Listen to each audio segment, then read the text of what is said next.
So my first real job was in advertising about 15 years ago. I hired this guy who I think is going to be a creative genius, and he falls way behind on a deadline, which I know has never happened to anyone in this room.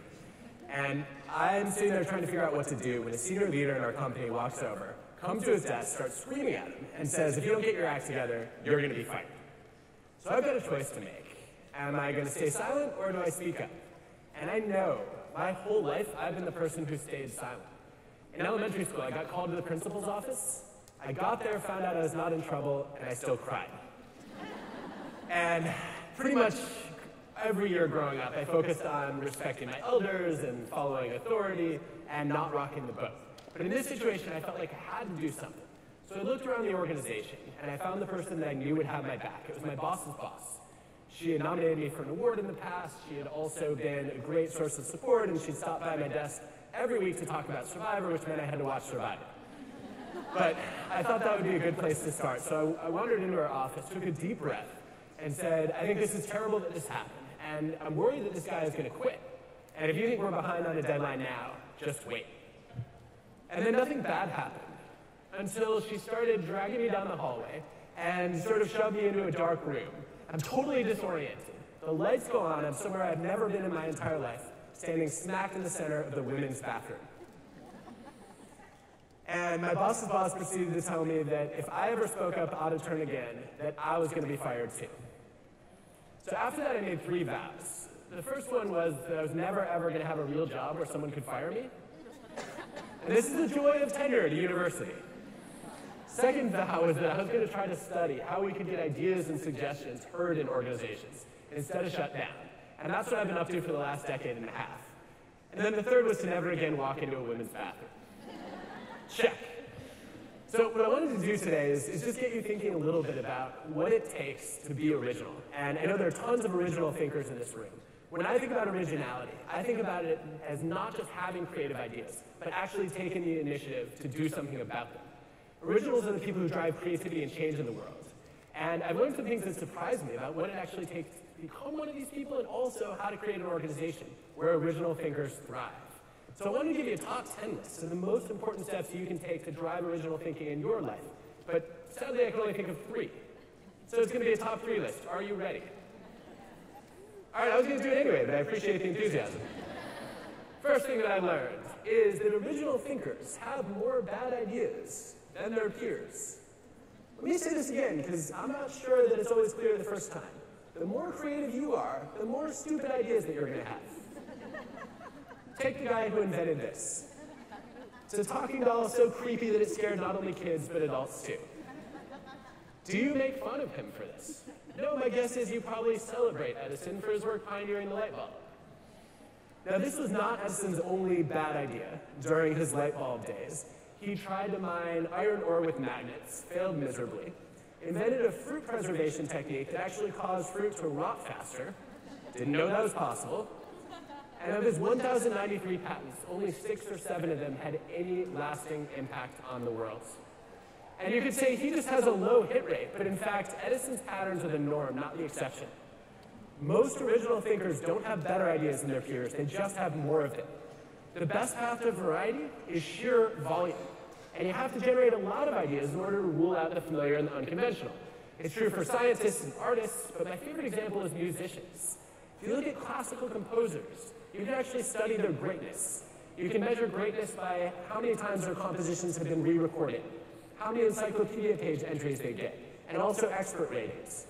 And when you do that across history, you will find that the greatest composers are the ones who just turned out more work than their peers. So here's a graph of great classical composers. X-axis, number of compositions in a lifetime. Y-axis, greatness. Even the greatest of the greats, Beethoven, Bach, Mozart, had to turn out hundreds and hundreds of compositions to arrive at a much smaller number of masterpieces. But I know what some of you are thinking right now. How do I become this guy? Who didn't do anything, but still became great. Wagner's secret, I'm told, is that he had extremely long compositions, so he still got to test lots of ideas during them. But for the rest of us, if we want to be more original, we have to come up with more ideas. A typical brainstorming meeting goes through 15 or 20 possibilities. You don't maximize your creativity until you have at least 200 possibilities on the table, according to the evidence. And this, unfortunately, is one domain where we see really clear gender differences. One of the things that's just come out of research at Cornell is that when men think about coming up with ideas, they just expect to have eureka moments. And they're like, I had a thought about 5 seconds ago, let me throw it out there, and then let me try another one. And women are much more likely to think about nurturing ideas like seeds and give them time to grow and make sure that they're perfect before they come out. And as a result, men end up testing lots more ideas, and that gives them a better chance at stumbling on some decent possibilities. And then when you look at how people react to ideas, there's a gender difference here too. We stereotype men as having these flashes of brilliance. And so when they make a half-baked suggestion, we're like, oh, that sounds reasonable, let's build on it. Whereas when a woman does that, we're much more likely to shoot it down and say she didn't get her homework. This is grossly unfair. I can't believe that in the 21st century, we're still evaluating ideas based on the gender of the person suggesting them, as opposed to the quality of the ideas. And so I want to figure out what we can do to communicate our ideas more effectively. So what does it take to actually get your ideas heard? Well, I want to do a quick exercise to illustrate this. What I'd like you to do is think of a song, any song that you know, and I'd like you to try to clap the rhythm to that song, to the person next to you, and see if they can guess it.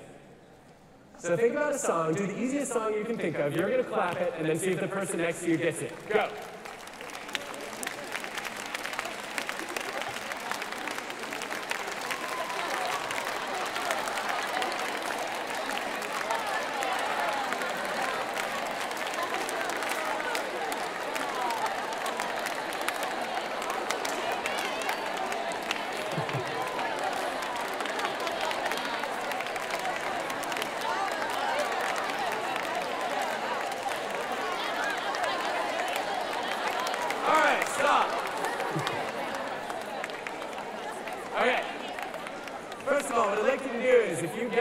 Can you stand up for a round of applause? Okay, stay on your feet. I'm not done with you yet. When I name your song, you can sit down. Happy birthday, have a seat, please. Row, row, row your boat. Mary had a little lamb. Twinkle, twinkle, little star, also known as the ABCs. Anyone? Okay, Jingle Bells? Anyone for Beethoven's Fifth? Good, I can't even tap the third. How about We Will Rock You? Good choice. All right, the rest of you can have a seat. Now, why did I have you do this exercise? Largely because for those of you who have kids, when you go home tonight or tomorrow and they ask what you did here at the 3% conference, this is your answer. I can promise you at least 8 minutes of dinner table fun, but actually what I love about this exercise is this was a real study done a few years back, where before people clapped or tapped their song, they had to estimate the probability that others would recognize the song. And the average person said 50%. And then they went and actually tried to clap or tap their song, and the correct guessing rate was only 2.5%. So people thought that 1 in 2 would recognize it. It was actually 1 in 40. Why are the tappers so overconfident? Well, I think you already know the answer. In order to tap your song, you have to hear the tune in your head. It's impossible otherwise. I dare you to try it. I couldn't do it anyway. That also makes it impossible to imagine what your disjointed tapping is sounding like to someone who's not hearing the rhythm in their head. Right? So I do this exercise and I'm like, da da da da da da. All right, this is gonna be easy. I got it. Meanwhile, you're hearing, what the hell is that? And this is a great metaphor for what happens when we pitch new ideas to other people. When you make a suggestion or bring an idea up, you are not only hearing the tune in your head, you wrote the song. You have spent days or weeks or maybe years thinking about this idea. It makes perfect sense to you. And that makes it really hard to fathom what it's going to sound like to somebody who's hearing it for the first time. Which is why the evidence on this actually suggests that it takes 10 to 20 exposures to a new idea before other people really start to appreciate it. So next time your boss shoots down your idea, you should just come back 6 minutes later and say, here it is again! Maybe not. Instead, what I think is critical is we have to figure out how to short-circuit this process and take our unfamiliar ideas and make them more familiar. And my favorite example of this was actually Disney a few years ago. So for a while, when Disney was making animated movies, they just borrowed fairy tales and adapted them to the silver screen. And eventually they realized, we're going to run out of time-honored fairy tales. We need some novel scripts. So they went to write their first original animated script. And it got shot down a bunch of times. The screenwriters had to go back to the drawing board. Finally, they're in a big pitch meeting, and nobody gets it. And Michael Eisner shouts out, could you turn this into King Lear? And coincidentally, one of the screenwriters has reread King Lear 3 weeks earlier, because that's part of the job description. If you work at Disney, you have to read Shakespeare. And he's just, no, this doesn't make any sense. I don't see the King Lear connection. But that sparks an idea for a producer in the room who says, wait a minute, why don't you turn this into Hamlet? And in that moment, the movie gets the green light, becomes the most successful film of 1994. I know most of you have seen it. It's called The Lion King. I did not know that The Lion King was inspired by Hamlet. But what's remarkable about this story is the original pitch for this movie was, quote, Bambi in Africa with lions. You hear that pitch and you're like, I have no idea what that movie is going to be about, and I am terrified for Bambi. When you reframe it as Hamlet with lions, it clicks, and suddenly you can say, oh, the uncle's going to kill the father, and the son is going to have to avenge it. And you can start to wrap your mind around the characters and the plot. And that's what I mean by saying, take the unfamiliar and make it familiar. Right? Take your novel idea, build a bridge to somebody else's existing idea. Now, I realize that some startups are taking this too far today.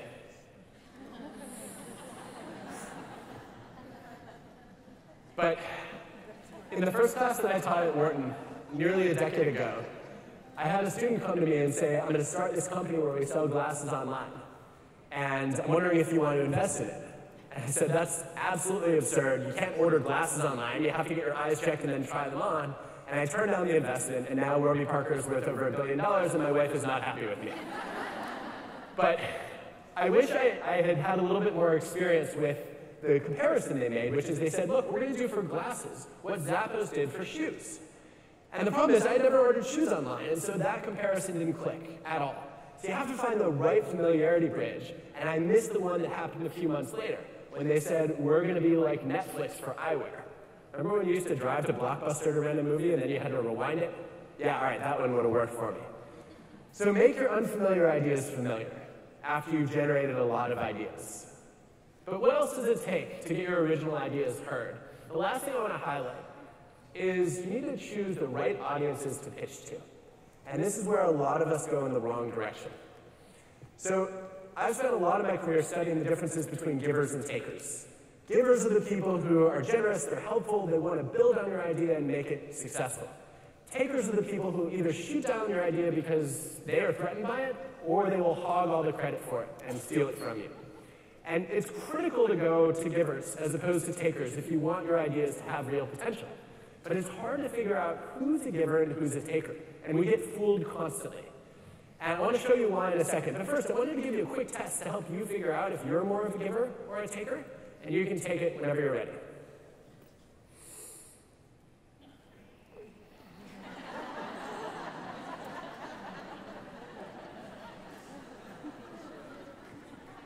This is the only thing I'll say this afternoon that has no data behind it, but I am convinced the longer it takes you to laugh at this cartoon, the more worried we should be that you're a taker. Now, I like this cartoon because it reminds us that narcissists are one kind of taker. People with fragile, inflated egos who think if I want to win, everyone else has to lose. There's another kind of taker, though, that's more common, which is somebody who used to be a giver and then got burned one too many times. And then there's a third kind of taker we won't be talking about today, and that is called a psychopath. But if you want your ideas to really get room to breathe and to get built on and improved and considered, you really need givers in your life. And when you're looking around to figure out who's a giver and who's a taker, there's a personality trait that throws a lot of us off. It's called agreeableness. Agreeable people are the friendly, warm, polite, welcoming people in our lives. Nice people, basically. Disagreeable people, more critical, skeptical, challenging, and far more likely to become lawyers in the future. Not a joke, that's an empirical fact. But the assumption that most of us make, which I made, is that agreeable people are givers and disagreeable people are takers. Then I collected a bunch of data and found a zero correlation between those traits. It turns out that agreeableness, disagreeableness is somebody's outer veneer. How pleasant is it to interact with them? Whereas giving and taking are inner motives. What are your values? What are your intentions toward others?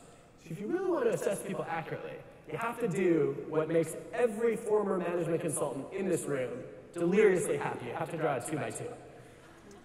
And when you do that, you will find that there are two combinations of these people that you recognize instantly and two that you may overlook. Agreeable givers, those are easy to spot. They're friendly, they say yes to everything, and we love having them in our lives. Disagreeable takers are also spotted quickly, although you might call them by a slightly different name. And most of us don't waste our time with those people. The other two combinations that we neglect, disagreeable givers, are wandering around in our organizations. What's a disagreeable giver? It's somebody who's a little bit gruff and tough on the surface, but underneath has other people's best interests at heart. Or as a computer programmer put it recently, a disagreeable giver is like somebody with a bad user interface, but a great operating system. If that helps you. These are the most undervalued people in our jobs and our lives, because they're the ones who are willing to give the critical feedback that no one wants to hear but everyone needs to hear. They challenge the status quo. They ask hard questions. And we need to do a much better job appreciating these people as opposed to saying, kind of prickly, must be a selfish taker. And I think this is especially important when you're thinking about where you take your ideas, because most of us go to the agreeable givers. And let's face it, we expect them to have our backs, and they will in that interaction. The problem is that agreeable people hate conflict. And so if your idea is novel or controversial in any way, they will really shy away from trying to stand up for it. They're terrible advocates. It's the disagreeable givers who will tear your idea apart in service of trying to make it better. And then if you can get them excited about it, they will just run through walls for you. My favorite study on this actually showed that highly disagreeable people experience more joy in an argument than a friendly conversation. So you find the right disagreeable giver, and they're like, I cannot wait to tell everyone else how wrong they are. And other good news is, they are more credible advocates because people are used to them being critical and tough. And if they're excited about an idea, people will say, this person has literally never liked an idea ever. Right? This one must be halfway decent. Now, the last combination that you have to watch out for is the agreeable taker, also known as the faker. This is the person who's nice to your face and then stabs you right in the back. However cheerful these people may seem, you do not want to take your ideas to them. And this is the mistake that I made when my opening story. My boss's boss was a highly agreeable taker and didn't find out until it was too late. And I should say there are cultural differences here. There's one country on earth that has a harder time spotting these people than any other. Anybody know what it is? It's the most agreeable country on the planet. Shout it out. Canada. Actually, it is Canada. Before I go further, any Canadians in the room? Okay. I hope you won't be offended by this, because statistically you should be really agreeable. But aside from the national comparisons and cross-national data, there is a radio station in Toronto that said one day, we don't have enough national pride, we need more Canadian slogans. So they held a contest. They said, let's come up with the Canadian equivalent to as American as apple pie. And so they're like, as Canadian as maple syrup, ice hockey, sure. But no, the winning entry is the best demonstration of Canadian agreeableness that you will ever find. I kid you not, 4 million Canadians voted for the national slogan to be as Canadian as possible under the circumstances. Now, for those of you who are highly agreeable or partially Canadian, you get this right away. How can I ever say I'm any one thing when I'm constantly adapting to try to please other people? And if that's you, it's well to remember that just because someone is nice to you does not mean that they actually care about you. So watch out for those agreeable takers. Now, I don't want to be too hard on Canadians because there are moments when agreeableness will save lives.